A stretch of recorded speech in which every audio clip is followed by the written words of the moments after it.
Hello and welcome to ResearchPod. Thank you for listening and joining us today. In this episode, we look at the work of Professor Samantha Punch from the University of Stirling, who, together with Dr. David Scott at Abertay University, Scotland, investigated what's known as the sociology of Mindsport.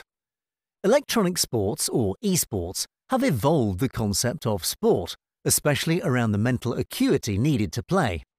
More specifically, Punch and Scott have uncovered characteristics of the card game bridge, including its intense physicality and team play, that have remained largely unnoticed.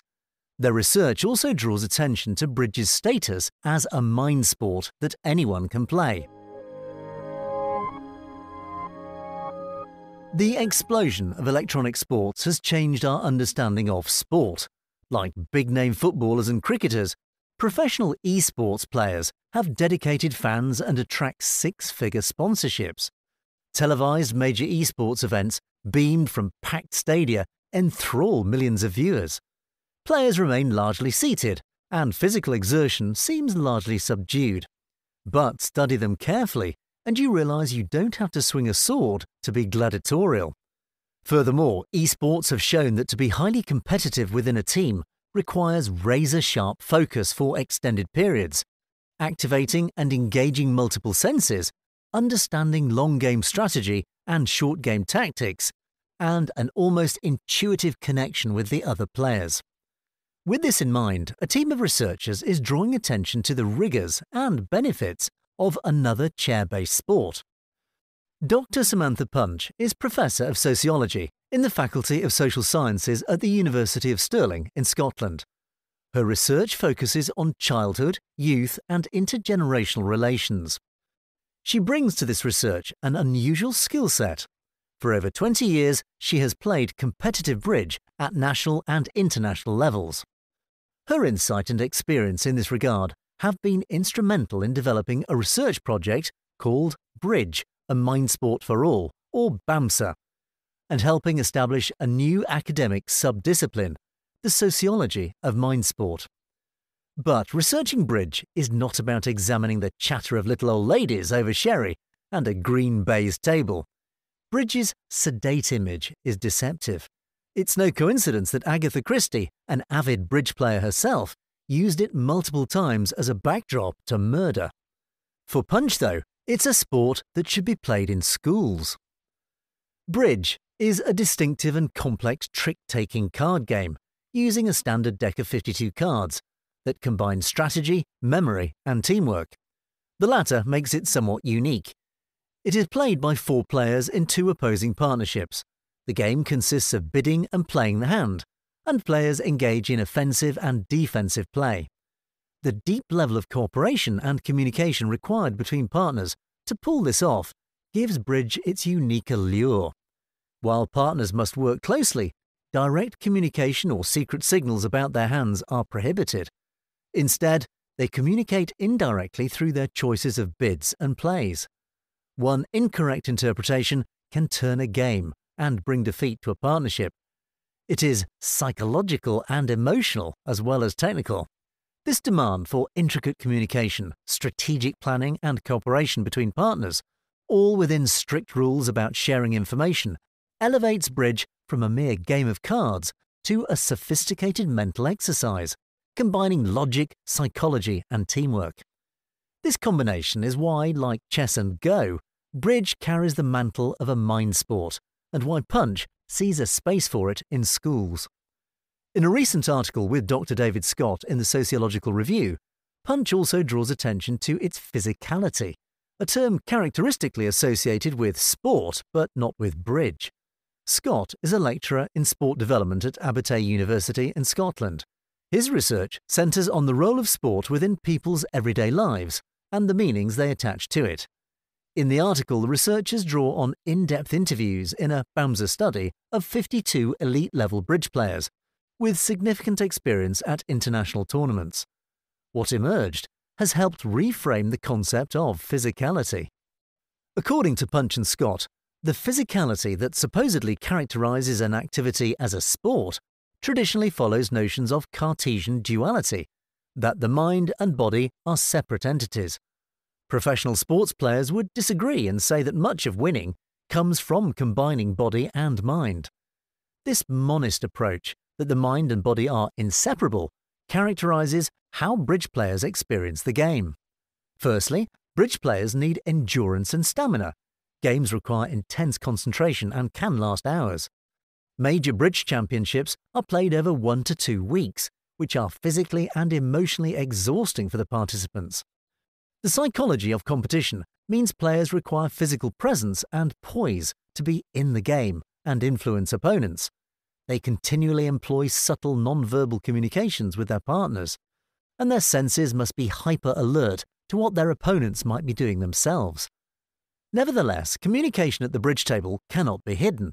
Bids and plays are made openly so that partner and opponents can try to figure out what's going on.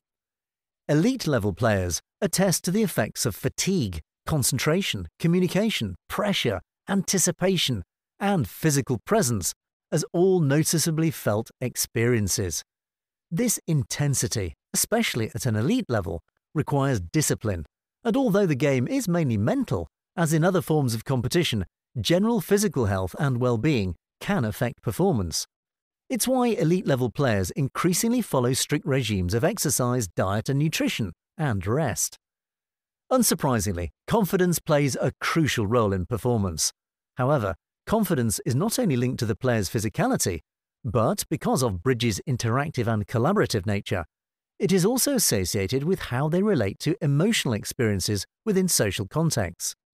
This social emotion of confidence is something Scott identified when studying participants on a Sports for Development course.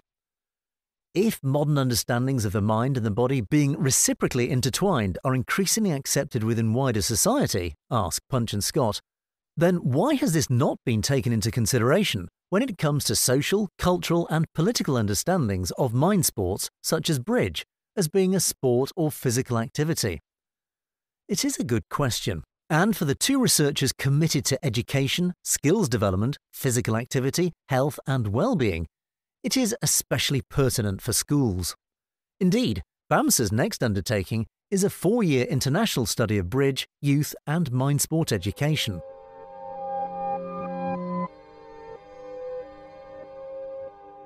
When the first Olympic Esports series was hosted by Singapore in June 2023, it sent a clear message that esports were recognised sports. This was pivotal for professional esports players' identity. For Punch, the issue of identity is equally relevant for elite-level bridge players, as is their developing proper recognition as professionals. By analysing the social dynamics of tournament bridge in the BAMSA study, Punch and her collaborator, Dr. Zoe Russell, have shown how elite-level players develop their identities through both individual preparation and social interactions within the bridge community. Their study unveiled that beyond the intensive practice, technical training, intellectual skill and physical stamina that elite players need to maintain, there is a recursive and layered model of identities across self, partnership and community. For example, players manage their front-stage public personas during tournaments, demonstrating qualities like composure and strategic decision-making. In contrast, their backstage private interactions allow for more personal and emotional expressions, contributing to developing a bridge player's identity. The interplay of identities highlights the unique partnership element of bridge as a contrast to other sports. Punch's research has also shown how elite bridge players consider the values of courage, integrity, composure and gameness as central to their identity, and how participation in international tournaments fosters a collective identity.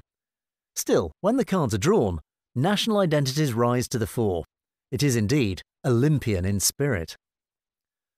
For many years, bridge has pushed to become an Olympic sport, championed by the World Bridge Federation, which the International Olympic Committee recognises. Punch has shown that its increasing professionalism may be a route to acceptance, but it is up against a bulwark of stereotypical public perceptions and the harsh realities for players shifting from a socially competitive endeavour to a professional sport. These realities blur boundaries and call for deep introspection. Examining the lived experiences of the elite-level bridge players, Punch was able to learn how they made sense of the often ongoing transition from playing bridge as a hobby to it being a career. The shared experience was that while the shift to being paid to do something they were devoted to was hugely positive, it was not without ambivalence and anxieties. In its course to professionalism, bridge is at something of an indeterminate status, where, according to Punch, while being a professional footballer may be an acceptable career choice, a professional bridge player raises issues about moral evaluations of work, a work ethic, and concerns over what a proper job is.